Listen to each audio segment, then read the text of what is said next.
Laman loob ng baka para hindi mabitin sa 2 kilo ayos na.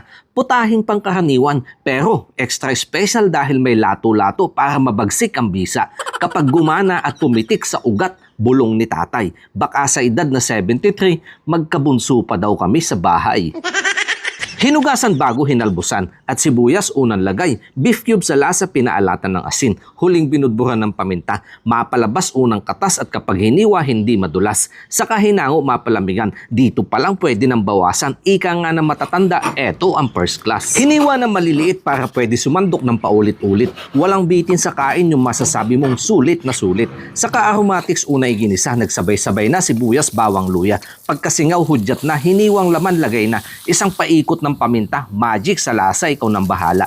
Pinaalatan ng patis unang katas matuyuan, sariling mantika lumabas hanggang sa masangkot siya magputukan. Sakay nilabas murang bituka, sinala ang katas, hibla hindi na makabala. Kumapit sa laman ang pait at upang amoy hindi sumama. Sa ikalawang pagkakataon muling pinatuyuan, saka naglagay na sabaw panlubog sa laman upang masigurado ang lambot, bawat lunok, walang sabit sa lalamunan. Murang talbos na sampalok hinimay, kilala sa norte magbigay kagat ng asim sa pinapaitan. Suka, balanse lang lasa at kapag may tira hindi agad bubula. Andyan na din siling haba, panghuli ang talbos. Sa init na singaw agad na humalo sa sabaw. Panay na ang lunok ng laway, gutom nag-uumapao.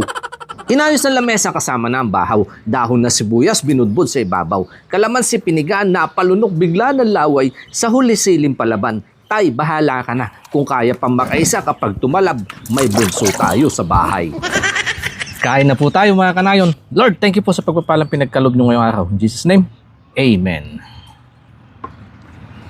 Medyo mainit pa nga lang yung sabaw tayo.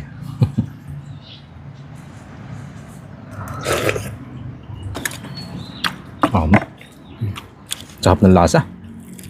Ngayon ako makakatikim ng ganito yung sinampalukang papaitan.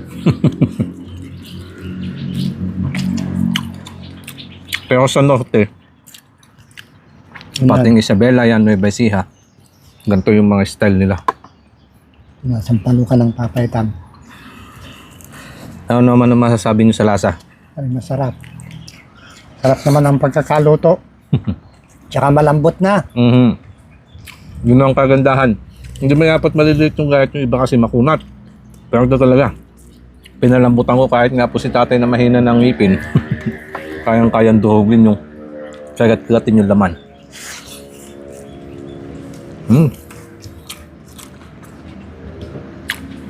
Hapunan na po namin ito mga kanayon, kaya kaunti na lang daw yung kanin ni tatay. Dahil papalipas lang kami ng kaunti, alam nyo na ho ang kasunod namin ito.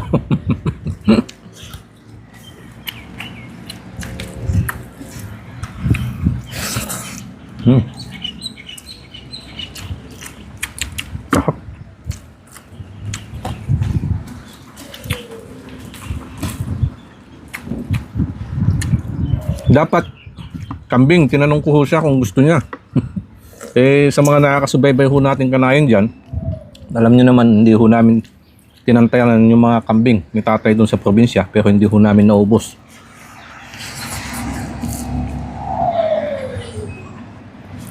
Ang dami pa naiwan, kaya yun nga po yung iniisip niya ngayon, paano daw yung kanyang mga alaga.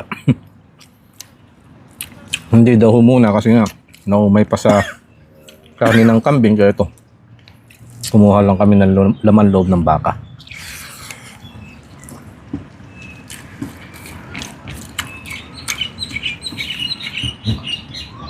At nakakatuwa naman po dahil nagustuhan ni tatay yung luto natin.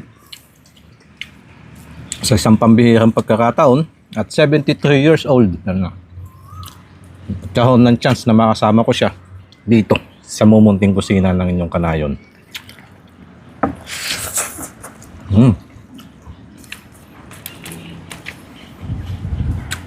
Lalo din humamaya pagpasok namin at pag nakita ho yan ng mga anak ko ay wow, mag-request din yun ng kanin.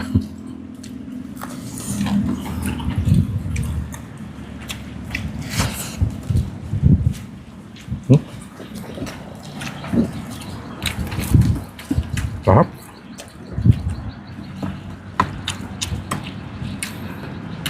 Sa mga taga-subaybay namin dito sa Pumunting kusina ni Kanayon. Maraming salamat po sa inyo sa inyong pagtangkilik sa kusina ni Kanayon.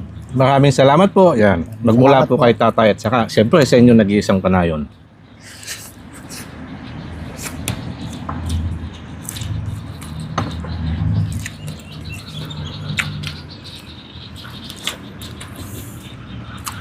Sarap.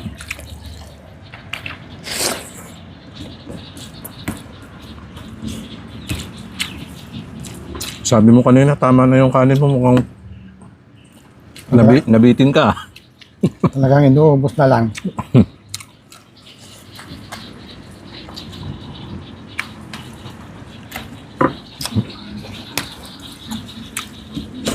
Sarap.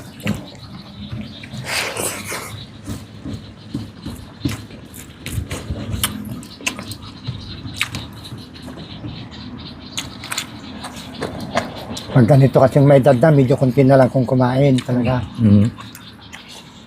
Ganyan din ho si apong namin. Na may apang-apong. Paunti-unti lang akong kumain.